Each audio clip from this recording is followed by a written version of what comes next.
This lecture is going to go over the concept of balancing chemical equations. So let's start off with an example. And the example we'll look at is a reaction between mercury nitrate and potassium iodide. So both of these are white solids, as you can see. And we can start out, and if we weighed them in a lab, we could find out we have 3.25 grams of mercury nitrate and 3.32 grams of potassium iodide. If we dissolve both of these in water and mix them, they're both colorless solutions, but as soon as we mix them, we're going to see the formation of a bright red solid precipitating out of our reaction. And if we analyzed it, we can see that the products of this reaction are mercury iodide and potassium nitrate. After we remove any water, we could see that we end up with a white solid of our potassium nitrate and this beautiful bright red mercury iodide compound. Now, if we were to then weigh the mass of our products, we would find 4.55 grams of mercury iodide and 2.02 grams of potassium nitrate. If we then compare the mass of our starting material to the mass of our products, what we find out is both sides of the equation, both our reactants and our products, have a total mass of 6.57 grams. And what we're seeing here is an illustration of what we call the law of mass conservation. Mass cannot be created nor destroyed in a chemical reaction. All of the mass on our reactants is accounted for in the mass of all of our products. How does this relate to chemical equations? Well, a chemical equation is a description of the identity and proportions of reactions consumed and products formed during a chemical reaction. And when we think about a chemical equation, here's a general chemical equation shown below. When we read this, we can see we have a left side of the equation shown here. This is anything to the left of our reaction arrow, and this is what we refer to as our starting material or reactants. On the right-hand side, everything after the reaction arrow is called our products of the chemical reaction, and then that arrow is our reaction arrow, means yields or goes to, and so what we're seeing is the reactants are converted or yields are products. The other thing we'll notice in our chemical reactions is, in addition to the molecular formulas of the reactants and products, we have our phases of matter. So these phases of matter can be solid, liquid would be L, G for gas, or if it's aqueous dissolved in water, we'd put an AQ. So it's going to be important to put our phases of matter in our balanced chemical equation.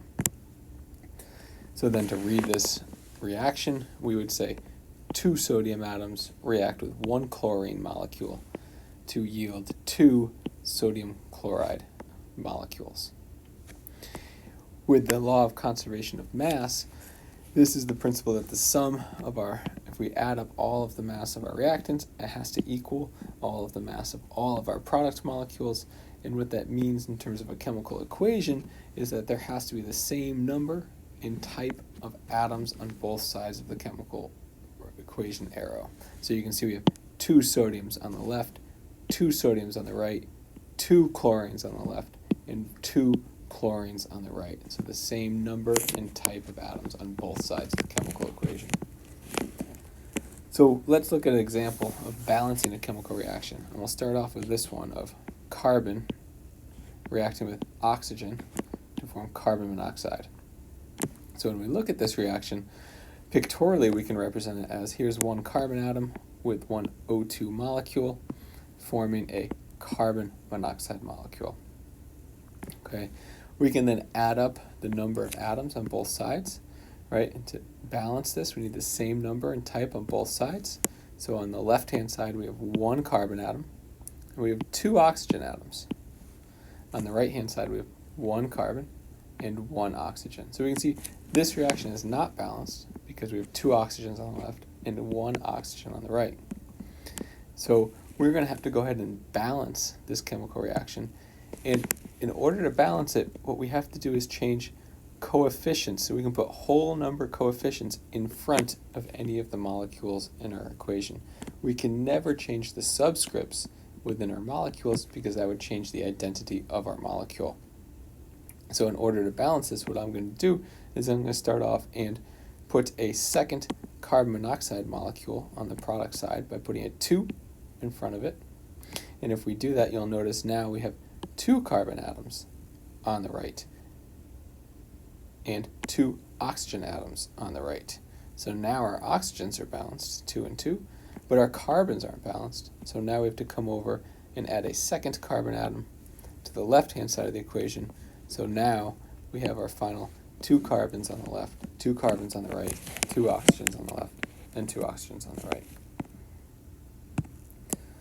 So this idea of stoichiometry, which is really this idea that the balanced chemical equation is telling us the mole ratio of how atoms or molecules react to form products. If we were to read this chemical equation that we just balanced, one way to read it would be 2 atoms of carbon react with 1 molecule of O2 to form 2 molecules of carbon monoxide. As chemists, more often we read it as 2 moles of carbon react with 1 mole of oxygen to form 2 moles of carbon monoxide. When we balance chemical equations, we should always be able to get to a balanced chemical equation if we follow the correct steps. So here's the steps to balance our chemical equation. We'll start out by writing the chemical formulas, including the phases of matter of all reactants to the left of the arrow and products to the right. We then need to count up the number of each type of atom on the left side and on the right side. If they're not equal, we need to continue to step 3 to balance. And in order to balance, what we're going to do is we're going to pick one atom that's not balanced. And usually we're going to pick one that only appears in one reactant and product rather than something that's in multiple reactants and products. And we'll balance it by inserting the appropriate coefficients to balance that element. At that point, we have to double check our count. And if it's not balanced, we're going to repeat the step by choosing another element that's not balanced, adding coefficients, and repeating it as necessary until that reaction is balanced. When we're finished, we should have the same number and type of atoms on both sides. And another thing to keep in your mind is that the total charge on the reactant side must be equal to the total charge on the product side of our reaction. So let's go through a couple of examples. Here's our first example where we have nitrogen monoxide, NO, reacting with oxygen gas to form NO2 gas. So we can look at this and say we have 1 nitrogen on the left and 1, 2, 3 oxygens on the left. On the right, we have 1 nitrogen and 2 oxygens. So we're going to have to add more oxygen to the right-hand side of our equation. So there's only one type of molecule, so we have to add a coefficient in front of NO2. And so I'll start off by putting a 2 there. Now we have to recount the atoms on the right, and so now we have 2 nitrogens and 4 oxygens on the right-hand side of the equation. And now we can see we're not balanced on the left, and so what we're going to need to do is add more nitrogens on the left to balance out the nitrogens. And so I'm going to put a 2 in front of our NO and add a second NO molecule, recount our atoms, and now we can see we have 2 nitrogens, 4 oxygens on both sides, and now our reaction is balanced. So our overall balanced chemical equation is shown here. 2 NO gas plus O2 gas goes to 2 NO2 gas. Let's look at one more example. And here what we're looking at is the combustion of ethanol. So ethanol in the liquid state plus oxygen in the gaseous state goes to carbon dioxide and water. So here we're going to want to balance this chemical equation. So first we can check to see how many atoms of each type are present. So if you count this up, on the left we have 2 carbons, 6 hydrogens, and 3 oxygens.